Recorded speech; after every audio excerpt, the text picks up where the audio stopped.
자면서 듣는 수면 동화. 안데르센 모래아저씨.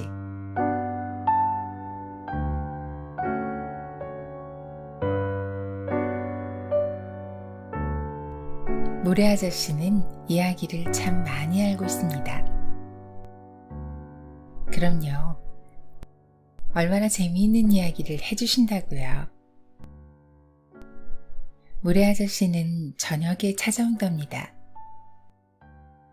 양말을 신은 발로 살금살금 들어와서는 살며시 문을 열죠.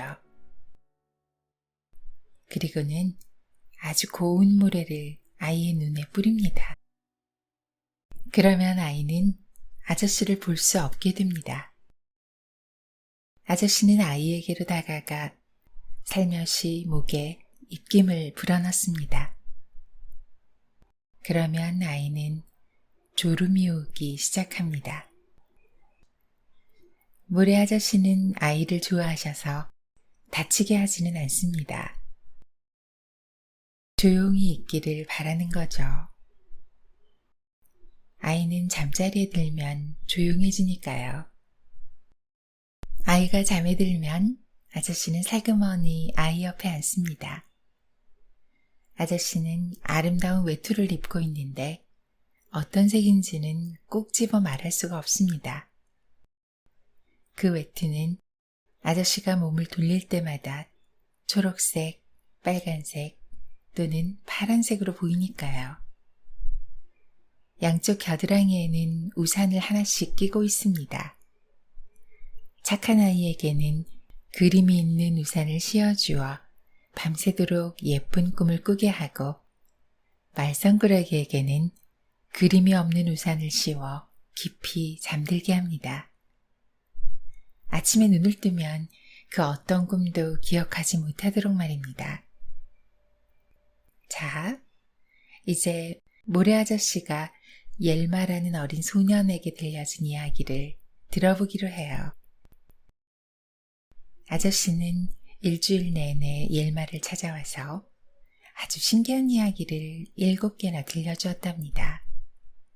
왜냐하면 일주일은 7일이니까요.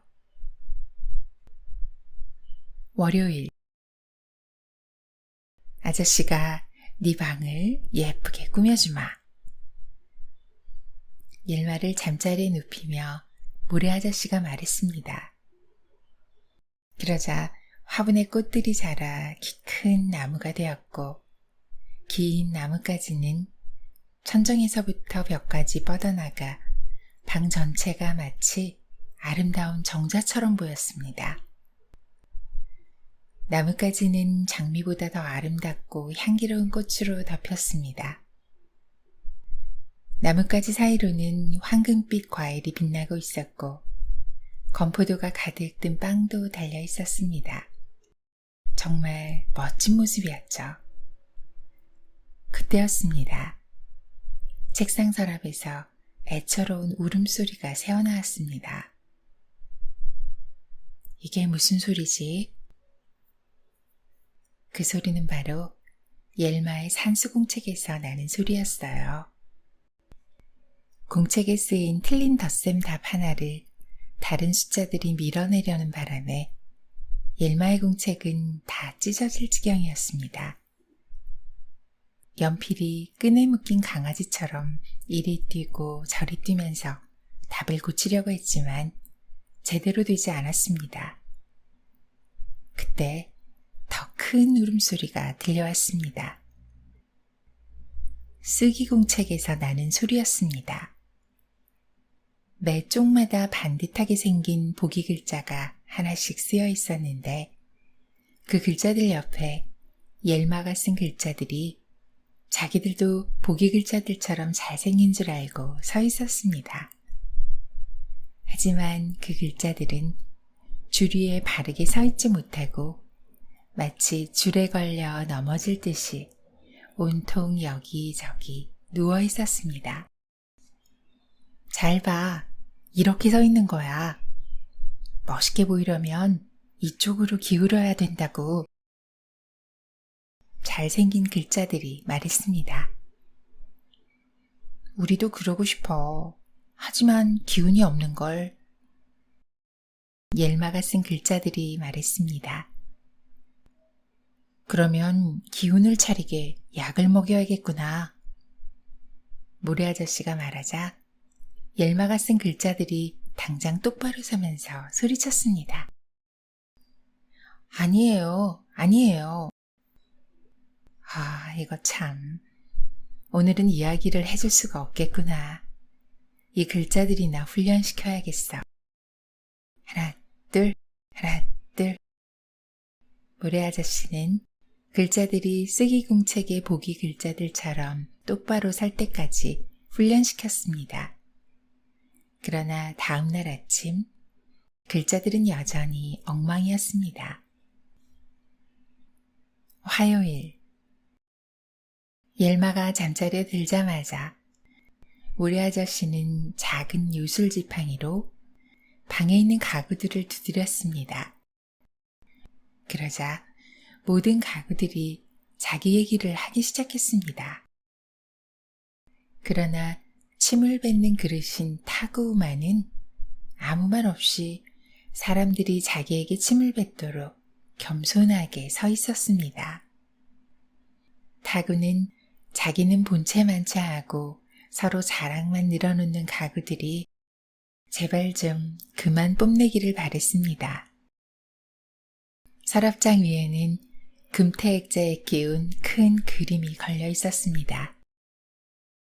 그 그림은 큰 나무들, 풀밭에 피어있는 꽃들, 숲속을 구불구불 흘러 여러 성들을 지나 바다에 이르는 큰 강이 그려져 있는 풍경화였습니다. 모래 아저씨가 요술 지팡이를 그림에 갖다 댔습니다. 그러자 그림 속의 새들이 노래를 하기 시작했고 나뭇가지들은 살랑거리고 구름이 하늘을 가로질러 떠갔습니다. 여러분도 땅 위에 드리운 구름의 그림자가 지나가는 것이 보이죠? 모래 아저씨는 옐마를 그림에 닿도록 안아서 올려주었어요. 옐마는 곧장 그림 속으로 기어들어가 풀 사이에 섰습니다. 햇빛은 나뭇가지 사이로 옐마를 비췄습니다. 옐마는 강으로 달려가 강가에 묶여있던 작은 배에 올라탔습니다. 빨간색, 흰색으로 칠을 한 그 배에는 은처럼 반짝이는 돛대가 달려 있었죠. 목에는 금관을 두르고 머리에는 파란 별을 단 백조 6마리가 숲으로 그 배를 끌고 갔습니다. 나무들은 도둑과 마녀 이야기를, 꽃은 꼬마 요정 이야기와 나비가 해준 이야기를 옐마에게 들려주었습니다. 금빛 은빛 비늘을 가진 아름다운 물고기들이 헤엄쳐 배를 따라왔습니다. 가끔 물고기가 첨벙첨벙 물 위로 뛰어오르기도 하고 빨갛고 파란 새들도 길게 줄지어 뒤따라 날아왔습니다. 작은 곤충들은 춤을 추고 왕풍뎅이는 웅웅거렸어요. 모두들 옐마에게 많은 이야기를 들려주고 싶어 했습니다. 정말 근사한 뱃놀이였어요. 우거진 숲은 때론 어둡고 때로는 햇빛과 꽃으로 가득한 아름다운 정원 같았습니다. 숲속에는 유리와 대리석으로 만든 훌륭한 성들이 있었습니다. 성의 발코니마다에는 공주가 서 있었습니다. 그들은 모두 옐마의 소꿉친구들이었습니다. 옐마가 배를 타고 지나갈 때 공주들은 들고 있던 솜사탕을 내밀었습니다. 옐마는 솜사탕을 반쪽씩 떼어냈습니다. 물론 옐마가 공주보다 언제나 더 큰 쪽을 갖게 되었죠. 성 밖에는 황금으로 된 칼을 찬 어린 왕자들이 건포도와 장난감 병정을 던지며 보초를 서고 있었습니다. 그들은 진짜 왕자들이었습니다. 틀림없어요. 옐마는 계속 배를 타고 갔습니다. 때로는 숲을 지나는 것 같기도 하고 커다란 굴이나 마을을 지나는 것 같기도 했습니다. 옐마는 유모가 사는 마을을 지나게 되었습니다.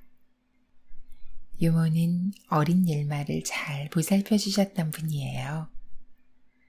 옐마를 무척 사랑했죠. 유모가 손을 흔들면서 옐마를 위해 만든 노래를 불렀습니다. 난 널 자주 생각한단다, 귀여운 아가야. 나의 사랑스러운 소년. 너의 입술과 부드러운 눈썹, 그리고 두 뺨에 하는 입맞춤은 나의 큰 기쁨이었지. 네가 맨 처음 말을 했을 땐 또 얼마나 기뻤는지. 하지만 우리는 헤어져야 했지. 하느님께서 널 지켜주시길. 내 마음속에 천사야. 새들은 모두 노래를 부르고 꽃들도 꽃대 위에서 춤을 추었습니다. 늙은 나무들도 모래 아저씨 이야기를 듣고 있는 듯 고개를 끄덕였습니다. 수요일, 비가 억수같이 쏟아지고 있었습니다. 옐마는 자면서도 그 빗소리를 들을 수 있었습니다. 모래 아저씨가 창문을 열었을 땐 물이 창턱까지 차 마치 호수 같았습니다. 그리고 배 한 척이 집 가까이에 매어 있었습니다.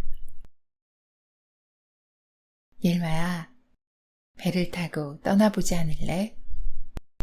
오늘 밤 다른 나라를 여행하고 아침에 돌아오면 돼.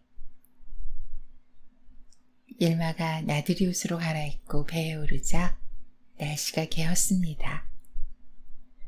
옐마와 모래 아저씨가 탄 배는 길을 따라가다가 교회 주위를 빙 돌아서 넓은 바다로 나아갔습니다. 해안이 더 이상 보이지 않을 만큼 멀리 날아가다가 따뜻한 나라로 날아가는 황새무리를 보았습니다. 황새들은 줄을 지어 아주 먼 길을 날아왔습니다. 줄 맨 끝에서 날던 황새 한 마리는 너무 지쳐서 날개짓을 더 이상 할 수 없을 정도였습니다. 그 새는 곧 황새무리에서 뒤떨어지더니 마침내 날개를 축 늘어뜨린 채 아래로 떨어졌습니다. 한두 번 날개짓을 해보았지만 소용이 없었습니다. 다리가 옐마가 탄 배의 돛대에 닿자 황새는 돛을 따라 미끄러져 내려와 가판 위에 내려앉았습니다. 선실 심부름꾼 아이가 그 황새를 잡아 암탉과 오리 7만조가 들어있는 닭장에 갖다 넣었습니다. 동물들에게 둘러싸인 그 불쌍한 황새는 풀이 죽었습니다. 이 괴성한 새 좀 봐. 암탉이 말했습니다. 7만조는 몸통을 한껏 부풀리고서 황새에게 이름을 물었고 오리는 꽥꽥거리고 쿡쿡 찌르면서 뒤뚱뒤뚱 걸어다녔습니다.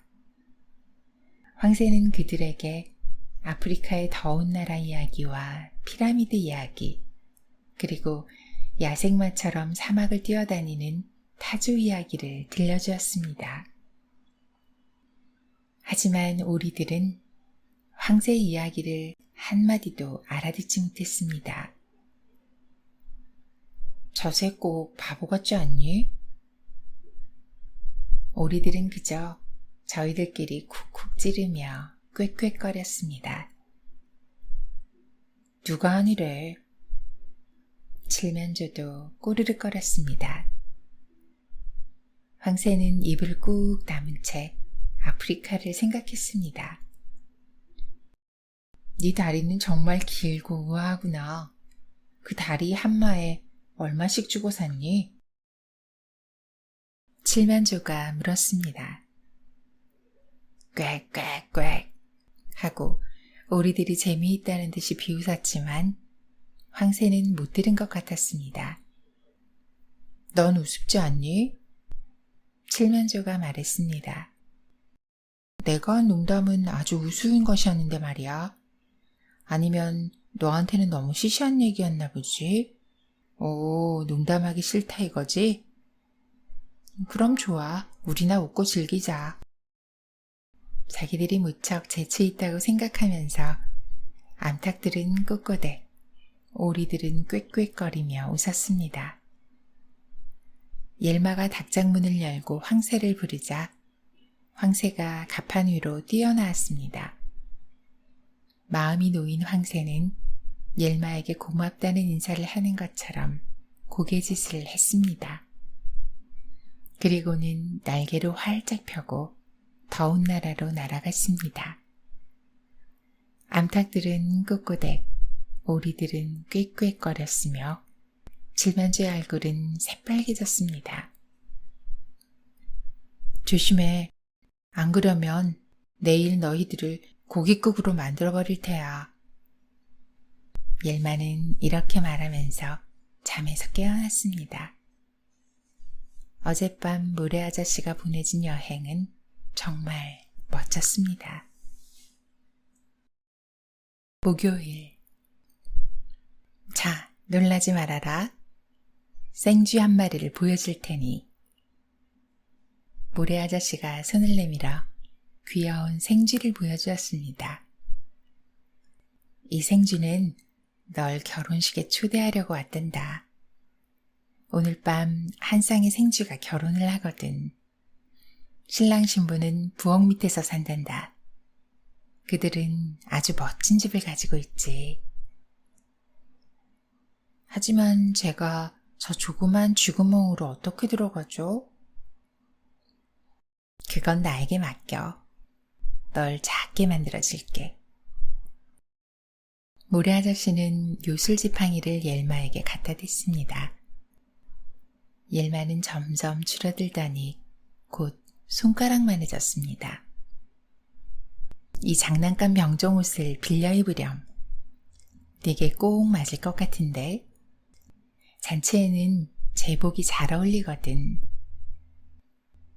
네, 라고 대답하자마자 옐마는 아주 말쑥한 장난감 병정이 되었습니다. 당신 어머니의 골무 안에 들어가 앉으세요. 제가 당신을 편안하게 모시고 가겠습니다. 생쥐가 말했습니다. 정말 고맙습니다. 옐마와 생쥐는 결혼식장으로 떠났습니다. 먼저 골무가 겨우 지나갈 만한 긴 통로를 따라 내려갔습니다. 썩은 나무 조각으로 만든 횃불들이 모든 통로를 밝히고 있었습니다. 향기로운 냄새가 나죠? 통로 바닥에 베이컨 조각을 깔아놓았거든요. 이보다 더 잘 차린 결혼식이 또 어디 있겠어요? 생쥐가 말했습니다. 생쥐와 옐마는 결혼식장으로 들어갔습니다. 생쥐 아가씨들은 모두 오른쪽에서 수근거리며 서 있었고 생쥐 총각들은 모두 왼쪽에서 수염을 앞발로 쓸며 서 있었습니다. 그리고 행복한 신랑 신부 한 쌍은 방 가운데에 있는 치즈 조각 위에 서서 손님들이 보는 가운데 입맞춤을 했습니다. 신랑 신부의 결혼을 축하하는 손님들이 계속 도착했습니다. 생쥐들은 서로 짓밟혀서 위험할 정도였습니다. 그러자 신랑 신부가 문간에 서서 더 이상 들어오지 못하게 막았습니다.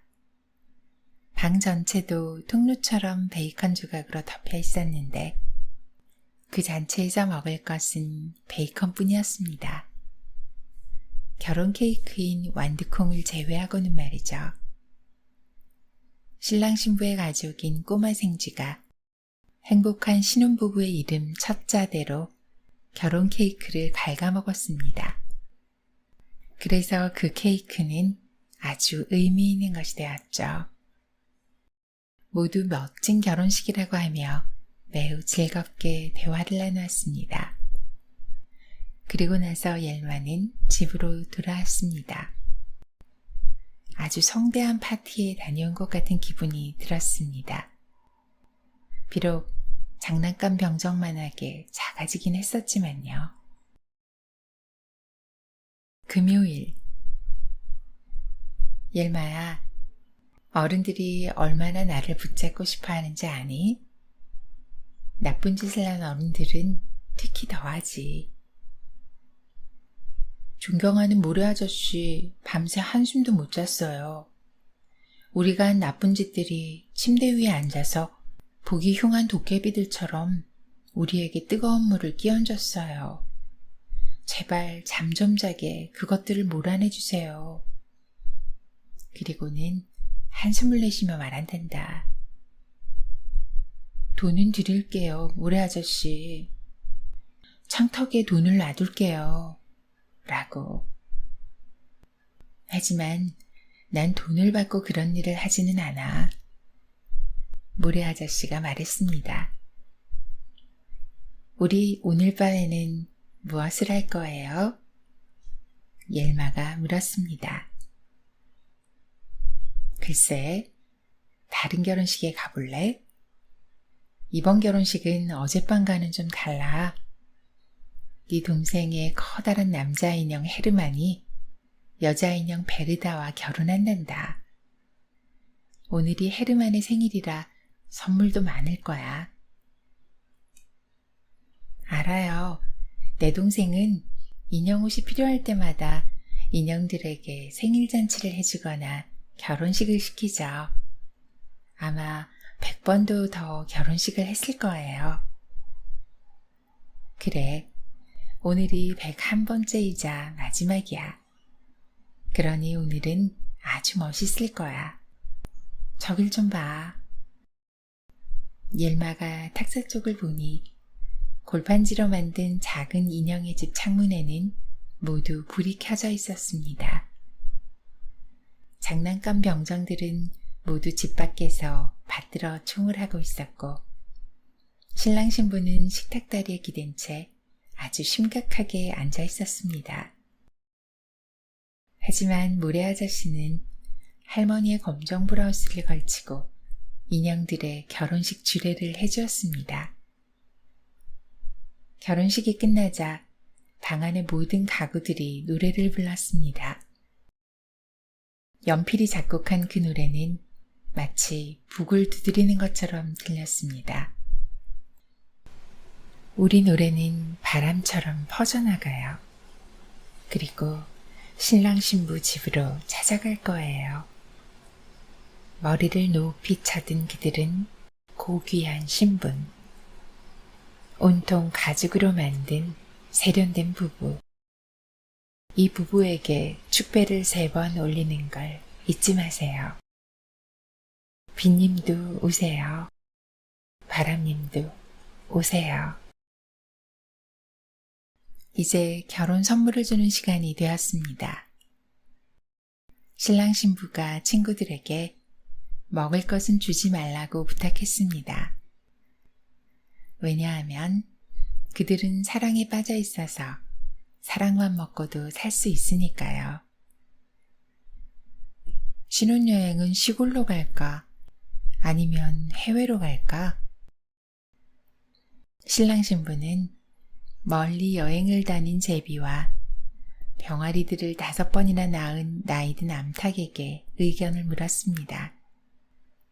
제비는 공기가 좋고 여기서는 볼 수 없는 독특한 색깔로 물들어 있는 산이 있고 포도송이가 어마어마하게 크게 열리는 아름답고 따뜻한 곳을 알려주었습니다.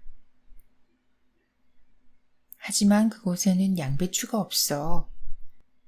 난 병아리들하고 이 시골에서 여름을 보냈지.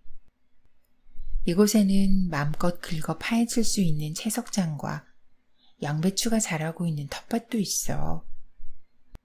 텃밭의 양배추는 정말 싱싱하고 먹음직스러웠지. 그보다 더 좋은 양배추는 못 봤으니까. 암탉이 말했습니다. 양배추야 다 똑같지 뭐. 게다가 여기 날씨는 너무 나빠. 제비가 말했습니다. 하지만 곧 익숙해져. 그래도 여긴 너무 추워. 서리가 내리잖아. 그래야 양배추가 잘 된다고. 어쨌든 여기도 가끔은 따뜻하잖아. 몇 년 전엔 여름이 5주나 계속되어 숨도 못 쉴 지경이었잖아. 그리고 여기는 다른 나라에 있는 해로운 생물들도 없어. 도둑도 없고. 우리 마을을 가장 좋은 곳이라고 생각하지 않는 형편없는 자는 여기 있을 자격도 없다고. 암탉이 울음을 터뜨리며 말을 계속했습니다. 나도 여행을 해봤다고. 닭장 안에서 20km나 걸어 다녔지. 분명히 얘기하지만 여행은 정말 재미없어. 저 암탉 말이 맞는 것 같아. 인형 베르다가 말했습니다. 나도 등산은 안 갔으면 좋겠어. 오르락 내리락 하는 건 정말 싫어. 채석장에 가서 양배추를 심어놓은 정원이나 산책하자. 그래서 신랑 신부는 채석장에서 산책이나 했습니다. 토요일. 이야기해 주실 거죠? 옐마가 잠자리에 들자마자 모래아저씨에게 물었습니다. 오늘 밤엔 이야기할 시간이 없구나. 이 중국 사람들 좀 보렴. 예쁜 우산을 펼치면서 모래아저씨가 말했어요. 우산에는 정말 푸른 나무들과 다리 위에 서서 고개를 끄덕거리는 작은 중국 사람들이 있었습니다. 우린 내일을 위해서 이 세상을 아주 깨끗하게 청소해야 돼. 내일은 일요일이고 일요일은 성스러운 날이거든. 나는 교회 탑에 사는 작은 요정들이 소리가 잘 나게 종을 잘 닦아내왔는지 보러 가야 해. 들판에 나가 바람이 풀과 나뭇잎의 먼지를 다 날려보냈는지도 살펴보고, 무엇보다 가장 중요한 일은 하늘에서 별들을 다 내려 닦는 거야. 우선 별들을 내 앞치마에 모두 모아 담을 거야. 그러나 먼저 번호를 잘 매겨야 돼. 그리고 하늘에 있는 별 구멍에도 번호를 매겨야 되고, 그래야 별을 제자리에 갖다 놓을 수 있거든.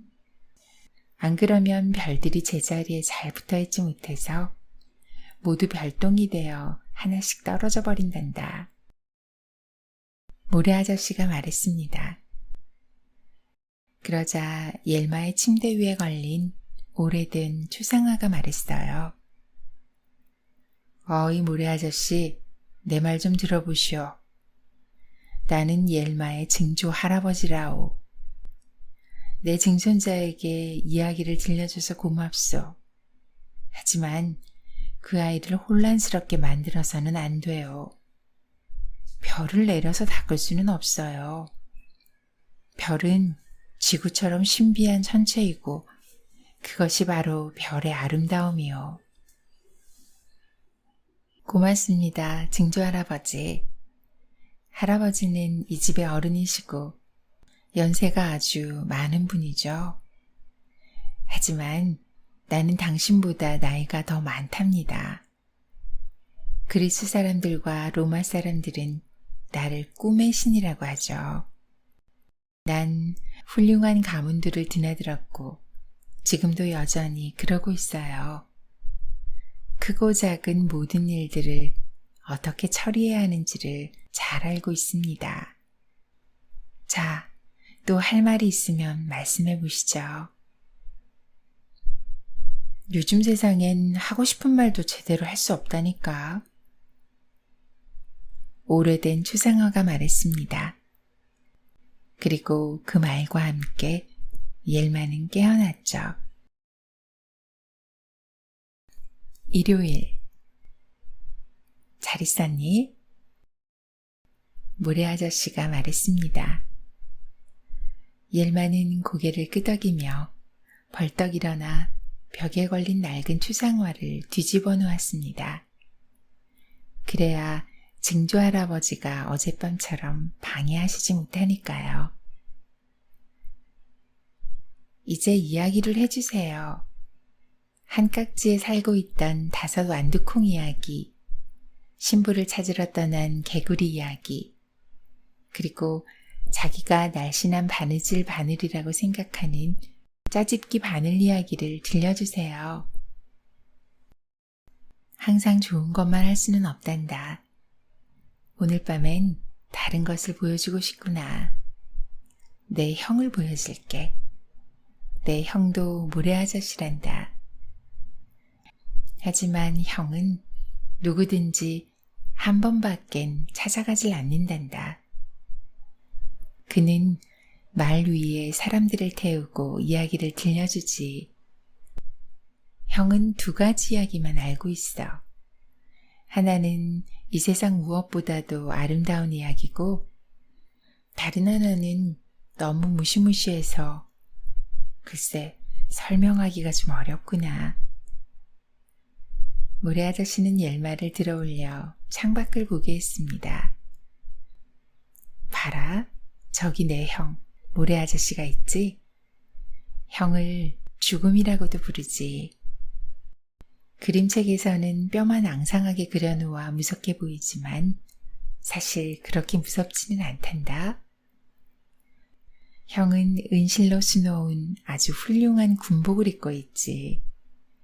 검정 벨벳 망토를 뒤로 휘날리며 말을 타고 다닌단다. 형이 달리는 모습을 좀 보렴. 옐마는 죽은 모래 아저씨가 청년과 노인을 말의 앞뒤에 태우고 가는 것을 보았습니다. 죽은 모래 아저씨는 먼저 말에 태울 사람들에게 성적을 물어보았습니다. 모두들 성적이 좋다고 말했죠. 그럼 내가 직접 볼까? 그가 말하자 사람들은 그에게 성적표를 보여주었습니다. 매우 잘함 또는 잘함인 사람들은 아저씨 앞에 타고 아름다운 이야기를 들었습니다. 성적이 보통 또는 못함인 사람들은 뒤에 타고 무시무시한 이야기를 들어야 했죠. 그들은 흐느껴 울면서 말에서 뛰어내리려고 했습니다. 하지만 마치 묶인 것처럼 말에서 내릴 수가 없었습니다. 가장 좋은 모래 아저씨는 죽음인 것 같아요. 난 죽은 모래 아저씨가 무섭지 않아요. 옐마가 말했습니다. 그래, 언제까지나 형을 무서워하지 않길 바래. 좋은 성적을 받기만 하면 돼. 하고 모래 아저씨가 말했습니다. 매우 교육적이군. 증조 할아버지 초상이 중얼거렸습니다. 할 말은 꼭 해야지. 그럼 그래야지. 이 이야기들이 모래 아저씨가 옐마에게 들려준 이야기랍니다. 아마 오늘 밤엔 아저씨가 여러분에게 좀 더 많은 이야기를 들려주실지도 모르죠.